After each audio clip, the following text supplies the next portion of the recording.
জয় জগন্নাথ। বাংলার বুকে এমন একটি স্থান রয়েছে যেখানে শতাব্দীর পর শতাব্দী ধরে একই আবেগ, একই ভক্তিতে অনুষ্ঠিত হয়ে আসছে এক মহামহিম উৎসব। সেই স্থান হলো হুগলির শ্রীরামপুরের মাহেশ।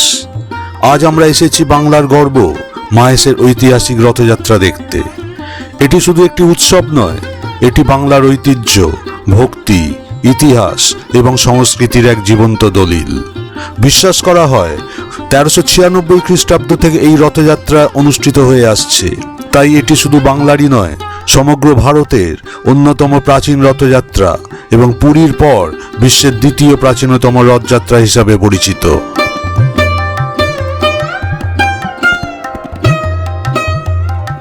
মাহেশ আসতে গেলে হাওড়া স্টেশন থেকে যে কোনো ট্রেনে 30 মিনিটের জার্নি 5 টাকা মাত্র ভাড়ায় চলে এসো শ্রীরামপুর স্টেশন। সেখান থেকে সাবওয়ে দিয়ে নেবে, বাঁ হাতে গেলে পেয়ে যাবে টোটো বা অটো। তবে রথের দিন তা মাসির বাড়ির বেশি যায় না। 15 থেকে 20 টাকার বিনিময়ে পৌঁছে যাও মাসির বাড়ি। সেখান থেকে মিনিট 10 হাঁটা রাস্তায় পৌঁছে যাও শ্রী শ্রী জগন্নাথ দেবের মন্দির।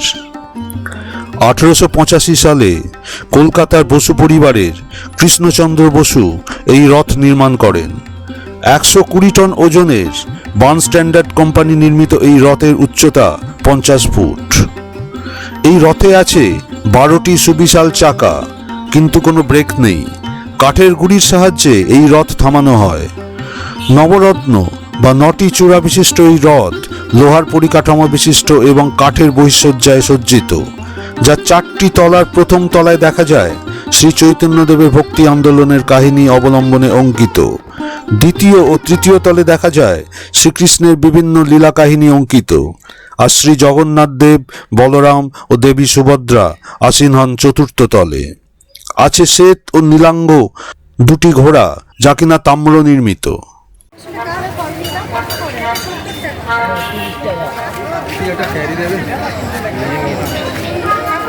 এই যে তরুণটি দেখছো জিটি রোডের ওপর, এইটি অতিক্রম করে ডান হাতে গেলেই তোমরা পেয়ে যাবে শ্রী শ্রী জগন্নাথ দেবের মন্দির। দেখো মন্দিরের সামনে বিভিন্ন পূজা সামগ্রী বিক্রয় হচ্ছে, তার সামনেই পেয়ে যাবে তোমরা এই তোরণ। এই তোরণ দিয়ে তোমাদের প্রবেশ করতে হবে জগন্নাথ মন্দির প্রাঙ্গণে। দেখো আমরা প্রবেশ করছি, করে দেখাচ্ছি এখানকার ইন্টারনাল অ্যাম্বিয়েন্স। মেটাল ডিটেক্টর পেরিয়ে আমরা ঢুকে পড়লাম। এই হচ্ছে নাট মন্দির। দেখো এই নাট মন্দিরে হাজার হাজার ভক্ত সকাল থেকে এসে ভিড় করেছেন এবং তাদের ভক্তি নিবেদন করছেন। ডান দিকে পেয়ে যাবে এই মঞ্চ, যেখানে বিভিন্ন অনুষ্ঠান পরিবেশিত হচ্ছে। দেখো কত ভক্ত এখানে এসে সকাল থেকে এই অনুষ্ঠানে যোগ দিয়েছেন। আর এই হচ্ছে সেই বহু প্রতীক্ষিত মুহূর্ত। দর্শন করো শ্রী শ্রী জগন্নাথ দেবের। এই জগন্নাথ দেবের ইতিহাস আমি একটু পরেই তোমাদের জানাচ্ছি, শুধু একটু ধৈর্য ধরে স্কিপ না করে পুরো ভিডিওটা শেষ পর্যন্ত দেখো। বন্ধুরা, আষাঢ় মাসের শুক্লাপক্ষের দ্বিতীয়া তিথিতে অনুষ্ঠিত হয় এই রথযাত্রা। এই রথযাত্রার সঙ্গী যদি তোমরা হতে চাও তাহলে এই ভিডিওটা শেষ পর্যন্ত দেখো। আর ভালো লাগলে প্রিয়জনদের মধ্যে শেয়ার করো, আর লাইক এবং সাবস্ক্রাইব করতে কিন্তু ভুলো না বন্ধুরা। এই যে নিমকাঠ নির্মিত শ্রী শ্রী জগন্নাথ দেবের বিগ্রহ তোমরা দেখছো, এর পশ্চাতে আছে এক কিংবদন্তি কাহিনী। শোনো তবে সেই কাহিনী। 14দশ শতকের কথা। ধ্রুবানন্দ ব্রহ্মচারী নামক এক পরম সাধক পুরীধামে যান ও তার শ্রী শ্রী জগন্নাথ দেবকে নিজ হস্তে রন্ধন করা ভোগ নিবেদন করার ইচ্ছে জাগে। শোনা যায় মন্দিরের পাণ্ডারা এই ইচ্ছায় বাদ সাধলে তিনি আমরণ অনশনে বসেন। 3 দিন পর স্বয়ং শ্রী শ্রী জগন্নাথ দেব তাকে স্বপ্নাদেশ দেন, বঙ্গদেশে ফিরে যাও। বঙ্গদেশে হুগলি জেলার মাহেশ গ্রামে একটি দারুবৃক্ষ নির্মিত মূর্তি স্থাপন করো ও তাকে পূজা করো। আমি তোমার হাতের ভোগ গ্রহণের জন্য উদগ্রীব। তারপর কোনো এক বর্ষার দিনে হুগলি নদীর মাহেশ ঘাটে ঐশ্বরিক এক কাণ্ড ঘটে। এক বিশালাকার নিমকাঠ ভেসে আসে। সেই নিমকাঠ থেকেই এই বিগ্রহের রূপদান পূর্বক প্রতিষ্ঠা করা হয়। পরে কলকাতা নিবাসী নয়নচাঁদ মল্লিক এই মন্দির 1755 সালে নির্মাণ করেন। কথিত আছে সন্ন্যাস গ্রহণের পর শ্রী চৈতন্যদেব শ্রীক্ষেত্র যাবার পথে এই স্থানে পদার্পণ করেন ও শ্রী ধ্রুবানন্দ ব্রহ্মচারীর এই মন্দিরে শ্রী জগন্নাথ দর্শন করে সংজ্ঞা হারান ও সমাধিস্থ হন। তিনি এই স্থানকে নবনীলাচল নামে অভিহিত করেন। অতঃপর তাকে এই মন্দিরের দায়িত্ব নেওয়ার জন্য অনুরোধ করলে মহাপ্রভু কমলাকার পিপলাইকে এই মন্দিরের ভার দেন যিনি কিনা ছিলেন দ্বাদশ গোপালদের পঞ্চম গোপাল। বন্ধুরা, দর্শন করো শ্রী শ্রী জগন্নাথ দেব, বলরাম ও দেবী সুভদ্রাকে। দেখো হাজারো হাজারো ভক্তের ভিড়, সবাই তাদের ভক্তি নিবেদনে নিজেকে উজাড় করে দিয়েছেন। কারণ আজই তো সেই মুহূর্ত যেখানে শ্রী শ্রী জগন্নাথ দেব তার সেই রত্নবেদী এবং গর্ভগৃহ ছেড়ে বেরিয়ে এসছেন ভক্তদের মাঝে। দেখো কত ভক্ত, কত মানুষ, আর অগণিত মিডিয়া, এবং কত যে চ্যানেল এখানে এসছে এই কভারেজ করতে। তাদের মধ্যে দাঁড়িয়ে সেই ভিড়ের মধ্যে থেকে তোমাদের জন্য সব থেকে ভালো পজিশনটা বেছে নিয়ে প্লিজ শেয়ার, কমেন্ট আর সাবস্ক্রাইব করতে কিন্তু ভুলো না বন্ধুরা।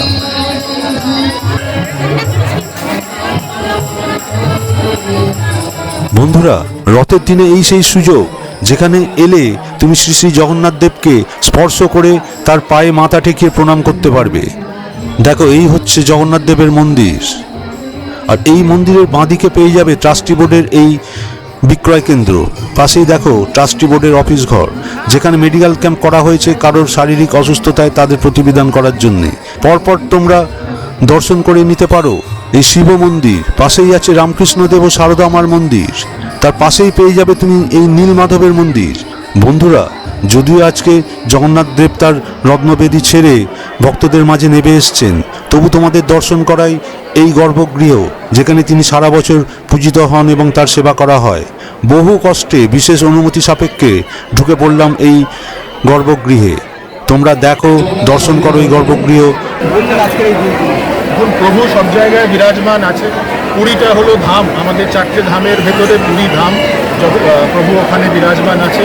তারপরে এই মাহেশ, শ্রীরামপুরের মাহেশে এই জগন্নাথ দেবের মন্দির থেকে বড় রথযাত্রা হয়। লক্ষ লক্ষ মানুষ তাদের আবেগ শ্রদ্ধা জ্ঞাপন করার জন্য আজকে এখানে উপস্থিত হয়েছে। সবাইকার জন্য আমি প্রভুর কাছে প্রার্থনা করব তাদের জীবনটাকে মঙ্গল হয়। প্রভুর সাথে লক্ষ লক্ষ মানুষের যে আস্থা, সেই আস্থা হলো মন্দিরের জায়গা। অনেক অলৌকিক ঘটনা আছে, অনেক মহাপ্রভু অনেক মিরাকেল করেছেন এই চত্বরে দাঁড়িয়ে। সেগুলো আজকে মনে পড়ে। প্রভুর যাতে দুহাত দিয়ে আশীর্বাদ সবাইকার উপরে থাকে, এটাই আমার বিশেষ দিন। অনেক জায়গায় মা দুর্গার কুটি পুজো হয়েছে, প্রভু আজকে মাসির বাড়ি যাচ্ছে। দিনটা খুব আনন্দের সাথে কাটুক। সবাইকার আস্থা, সবাইকার শ্রদ্ধা প্রভুর চরণে জ্ঞাপন করে প্রভুর আশীর্বাদ যাতে সবাই পায়, সবাইকার জন্য জয় জগন্নাথ। জয় জগন্নাথ। আপনারা বেলুর থেকে মায়ের কি প্রতি বছর আসেন? না, এই প্রথম কাছে থেকেও এই প্রথমবারই আসে। আচ্ছা, কিরকম লাগছে এসে? মানে আপনার ফিলিংস কি এই মুহূর্তে? অসাধারণ। জগন্নাথ দেবকে সামনে থেকে প্রভুর যে এখানে একদম বলে যে মানে তার পুরো মহিমা এখানে একদম বিরাজ করছে, তার ফিলিংস কিছু পাচ্ছেন? অবশ্যই, এটা মানে বলা যায় পুরীর পরবর্তী একটি প্রাচীনতম হিসাবে তো গণ্য হয়। একদম। এখানে এসে রথযাত্রার দিন পুরীতে না যাওয়ার আজকে শ্রীরামপুরে এসেই মিটেছে। ঠিক ঠিক। অনেক ধন্যবাদ। প্রভু সবার ভালো করুন, সবাই ভালো থাকুন, আনন্দে থাকুন, সুস্থ থাকুন। জয় জগন্নাথ। আমরা অনেক দিন থেকে আসবার চেষ্টা করছি তিনজনে, কিন্তু ভগবান না ডাকলে পরে আসে না। আজকে ডেকেছেন এই দুর্যোগপূর্ণ ওয়েদারেও আমরা খুব ভালোভাবে দর্শন করলাম। অ্যারেঞ্জমেন্ট খুব ভালো, এবং ঠাকুরের পায়ে হাত দিয়ে যে আমরা শুতে পেরেছি সেটা অনেক জায়গায় এই কদিনই পাবেন, এই কদিনই পাবো। এটা আমাদের একটা বিরাট মানে সারা বছরে এই স্পর্শ এই সময়ই পাবেন। এটা আমাদের বিরাট উল্টো রাতের দিন অবধি, উল্টো রাতের দিন দুপুর 2টো অবধি সাধারণত এটা পাওয়া যায়। চেষ্টা করবো যাতে উল্টো রাতেও আসতে পারি। এই 7 দিন যে কোনো দিন আসুন, মাসের বাড়িতে আপনারা স্পর্শ করতে পারবেন। খুব ভালো লেগেছে, সবাইকে করেছি। খুব ভালো থাকুন। দেখো বন্ধুরা, সাধারণ মানুষ, ভক্তবৃন্দ থেকে আরম্ভ করে সেলিব্রিটি, প্রশাসনিক ব্যক্তি সবাই এসছেন আজকে এই শ্রী শ্রী জগন্নাথ দেব প্রভুকে তাদের মনস্কামনা জানাতে। তোমরা শুধু দেখতে থাকো বন্ধুরা, আরও অনেক চমক তোমাদের জন্য অপেক্ষা করছে। তোমরা শুধু ধৈর্য ধরে ভিডিওটা শেষ পর্যন্ত দেখো। আমি এই মুহূর্তে দাঁড়িয়ে আছি এক ইতিহাস, এক কিংবদন্তি, এক 630 বছরের ঐতিহ্য ও পরম্পরার সামনে। এই সেই রথযাত্রা যা ভারত তথা পৃথিবীর দ্বিতীয় প্রাচীনতম রথযাত্রা, যা এবছর 630 বছরে পদার্পণ করল। যদি জানতে চাও এই রথের ইতিহাস, শ্রী জগন্নাথ দেবের বিগ্রহের অজানা কথা, কে, কবে, কিভাবে প্রতিষ্ঠা করলেন এই মন্দির, শ্রী চৈতন্যদেবের পদধূলির মাহাত্ম্য থেকে মাহেশের এই রথযাত্রার কাহিনী স্থান পেয়েছে বঙ্কিমচন্দ্রের রাধারানী উপন্যাসে। এই রথযাত্রায় অংশ নিয়েছেন শ্রী শ্রী রামকৃষ্ণদেব থেকে শ্রী শ্রী সারদামা ও গিরিশচন্দ্র ঘোষের মতো ব্যক্তিত্বরাও। বন্ধুরা, শুধু স্কিপ না করে ভিডিওটা শেষ পর্যন্ত দেখো, সব প্রশ্নের উত্তর তোমরা পেয়ে যাবে। যিনি সমগ্র জগতের নাথ, তিনিই শ্রী জগন্নাথ। তিনি স্বয়ং বিষ্ণু। সমগ্র জগৎ এই ব্রহ্মাণ্ডের অধীশ্বর। আষাঢ় মাসের শুক্লা তিথির দ্বিতীয়া তিথিতে এই রথযাত্রা উৎসব পালন করা হয়। তোমরা কি কেউ এই মাহেশের রথযাত্রায় আগে কোনোদিন যোগদান করেছো? যদি করে থাকো, কি তোমাদের অভিজ্ঞতা এক কথায় আমাকে কমেন্ট বক্সে অতি অবশ্যই লেখো। আর যদি না এসে থাকো, তাহলে তোমাদের কি কি জিজ্ঞাস্য এখানে আসার ব্যাপারে এবং শ্রী শ্রী জগন্নাথ দেবের এই রথযাত্রায় অংশগ্রহণ করবার জন্য, তাও আমাকে লেখো। আমি ঠিক সময়ে তোমাদের উত্তর দিয়ে দেবো।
দেখো বন্ধুরা, এই যে দামোদর অনুষ্ঠান অনুষ্ঠিত হচ্ছে, এরপর দেখো সেই নারায়ণশিলা নিয়ে রথের উদ্দেশ্যে যাত্রা করা হয়েছে। বহু শিল্পী দেখো তাদের নৃত্য পরিবেশন করছেন, করে সেই নারায়ণশিলাকে আবাহন করে নিয়ে আসছেন রথের উদ্দেশ্যে। তোমরা শুধু দেখতে থাকো সেই অপূর্ব দৃশ্য।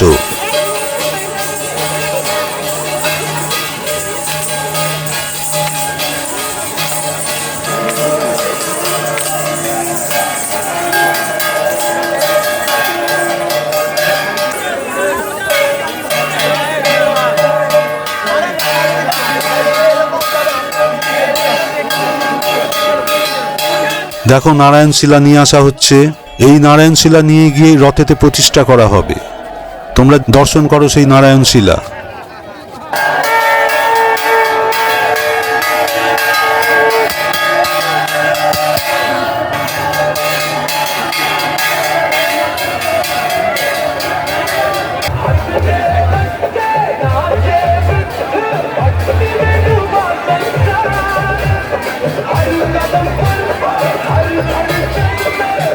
বন্ধুরা, তোমাদের দেখায় এই বৃষ্টির মধ্যে যে বিশেষ মঞ্চ প্রস্তুত করা হয়েছে বিশেষ অতিথিদের জন্য, রথের সামনে সেইখানেই অনুষ্ঠিত হচ্ছে নৃত্যানুষ্ঠান।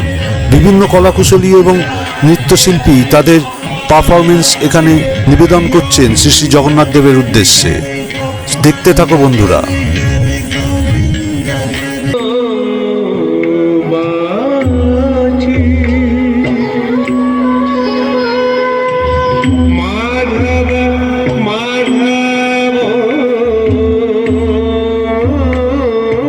বন্ধুরা, প্রকৃতির ওপর কিছু নেই, তাই এই বৃষ্টির মধ্যেই দেখো বলরাম দেবকে কম্বলে মুড়ে তার উপরে প্লাস্টিক জড়িয়ে রশির সাহায্যে এই রথে আসীন করানো হচ্ছে। দেখো বন্ধুরা, এই সেই দৃশ্য যেখানে শ্রী শ্রী জগন্নাথ দেবকে প্রভুকে লাল লেপেতে জড়িয়ে রশির অবলম্বনে নিয়ে আসা হচ্ছে রথের উদ্দেশ্যে।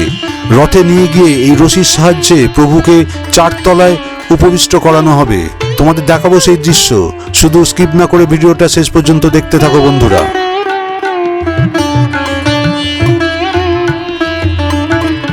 রথযাত্রা হিন্দু ধর্মের অন্যতম প্রধান উৎসব। এই দিনে শ্রী জগন্নাথ, বলভদ্র এবং সুভদ্রা তাদের রথে আরোহণ করে ভক্তদের মাঝে বেরিয়ে আসেন। এই উৎসবের মূল শিক্ষা হলো ঈশ্বর নিজেই ভক্তদের কাছে আসেন এবং সকলের জন্য তার করুণার দ্বার উন্মুক্ত করে দেন। রথযাত্রায় জাতি, ধর্ম, বর্ণ বা সামাজিক অবস্থান নির্বিশেষে সবাই রথের দড়িতে টান দিতে পারেন। এর মাধ্যমে সমতা, ভ্রাতৃত্ব ও মানবিক ঐক্যের বার্তা পৌঁছে দেয়া হয়। শাস্ত্র মতে ভক্তিভরে রথের দড়ি টানা মানে নিজের জীবনকে ঈশ্বরের পথে পরিচালিত করার সংকল্প করা। এটি অহংকার, লোভ ও অজ্ঞানতাকে দূর করে ঈশ্বরের সান্নিধ্য লাভের প্রতীক হয়ে ওঠে।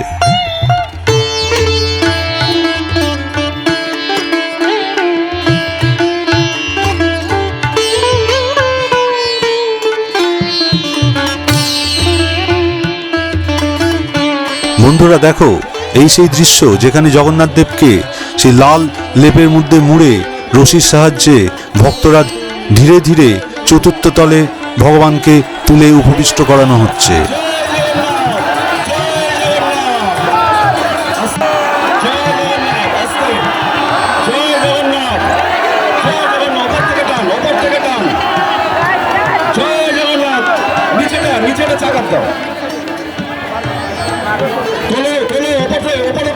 বলা হয় রথ মানুষের শরীরের প্রতীক, আর রথের চাকা সময়ের প্রতীক এবং রথের সারথি স্বয়ং ঈশ্বরের প্রতীক।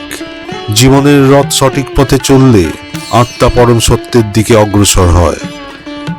তাই রথযাত্রা কেবল একটি ধর্মীয় অনুষ্ঠান নয়, এটি ভক্তি, আনন্দ, সেবা ও সামাজিক মিলনের এক মহোৎসব।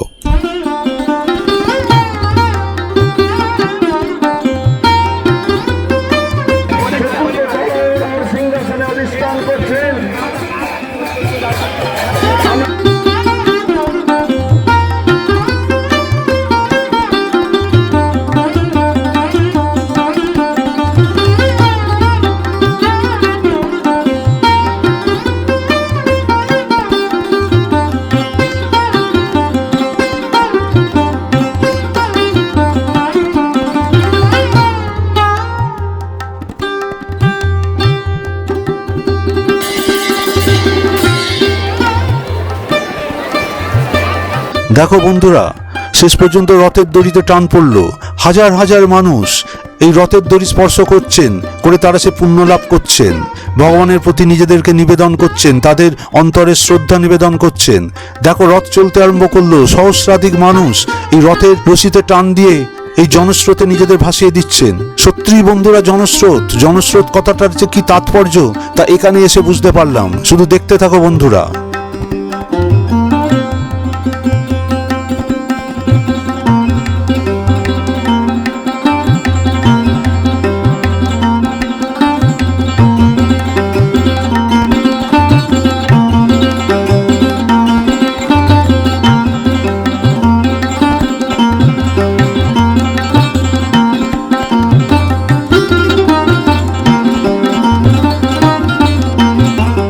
হাজার হাজার মানুষ একসঙ্গে রশি ধরে দাঁড়িয়ে, কেউ চোখ বুজে প্রার্থনা করছেন, কেউ অশ্রু সজল চোখে জগন্নাথ দেবের দর্শন করছেন, কেউ আবার দূর দূরান্ত থেকে এসেছেন শুধু একবার রথের রশি স্পর্শ করবার আশায়। বিশ্বাস করা হয় ভক্তি ভরে রথ টানলে জীবনের অশুভ শক্তি দূর হয় এবং ভগবানের বিশেষ কৃপা লাভ করা হয়।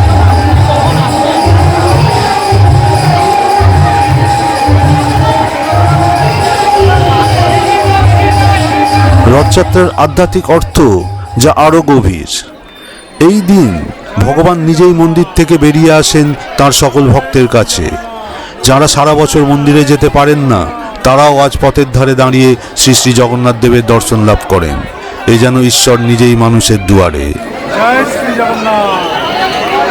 মাহেশের রথযাত্রা শুধুমাত্র ধর্মীয় উৎসব নয়, এটি বাংলার সংস্কৃতি, লোকজ ঐতিহ্য, ভক্তি ও সামাজিক মিলনের এক বিরাট উৎসব। প্রতি বছর কয়েক লক্ষ মানুষ এই মহোৎসবে অংশগ্রহণ করেন। জয় শ্রী জগন্নাথ, জয় শ্রী জগন্নাথ, জয় জগন্নাথ, জয় শ্রী জগন্নাথ, জয় জগন্নাথ।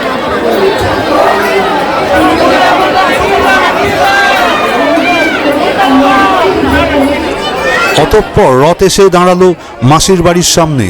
সেখান থেকে সেই একইভাবে জগন্নাথ দেবকে লেপের মধ্যে মুড়ে রশির সাহায্যে 4 তলা থেকে নিচে নামানো হচ্ছে। এরপর নিয়ে যাওয়া হবে মাসির বাড়ির সেই গর্ভগৃহে, যেখানে তিনি এখন 7 দিন উপবিষ্ট হবেন। তোমরা এই 7 দিনের মধ্যে যদি এই মাসির বাড়িতে আসো, এখানেও তোমরা জগন্নাথ দেবকে স্পর্শ করে তোমাদের শ্রদ্ধা নিবেদন করতে পারবে এবং পুণ্য লাভ করার সুযোগ পাবে। জয় শ্রী জগন্নাথ, জয় শ্রী জগন্নাথ, জয় জগন্নাথ, জয় শ্রী জগন্নাথ, জয় জগন্নাথ,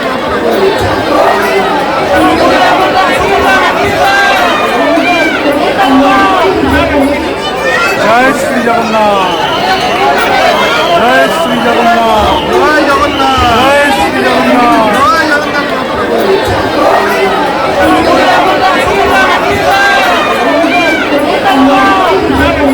দেখো, জগন্নাথ দেবকে নিয়ে আসা হলো সেই মাসির বাড়ির গর্ভগৃহে, যেখানে তিনি আসীন হবেন। আর এরপর শুরু হলো সন্ধ্যা আরতি। তোমরা শুধু দেখতে থাকো বন্ধুরা।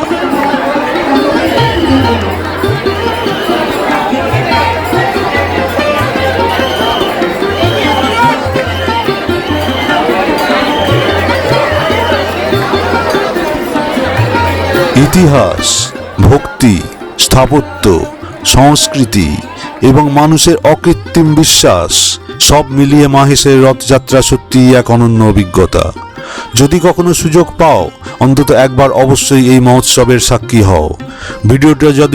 ভিডিওটা যদি ভালো লাগে তাহলে অবশ্যই লাইক করো, বন্ধুদের সাথে শেয়ার করো, আর এক্সপ্লোর উইথ দীপরাজ চ্যানেলটিকে সাবস্ক্রাইব করতে ভুলো না। নতুন নতুন ঐতিহাসিক, আধ্যাত্মিক ও ভ্রমণ কাহিনী নিয়ে খুব শীঘ্রই আবার ফিরে আসব। ততদিন পর্যন্ত খুব ভালো থেকো, আনন্দে থেকো, সুস্থ থেকো। জয় জগন্নাথ।